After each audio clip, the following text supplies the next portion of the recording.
राष्ट्रपा उफ्रियो, करायो, मचियो, थचियो, केही पनि भएन। राप्रपाले उधम मचाउन खोज्यो, केही गर्न सकेन।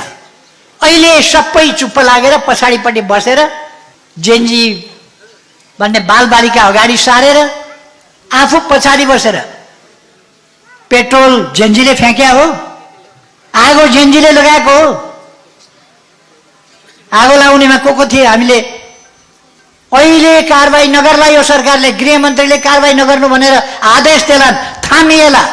तर यत्रो अपराध, देशव्यापी अपराध, राष्ट्रको ऐतिहासिकता, राष्ट्रको समृद्धि, राष्ट्रको उद्योग धन्दा, नेपालका विभिन्न संरचनाहरू ध्वस्त गर्ने काम, यो सब कुरा क्षम्य हुन सक्दैन।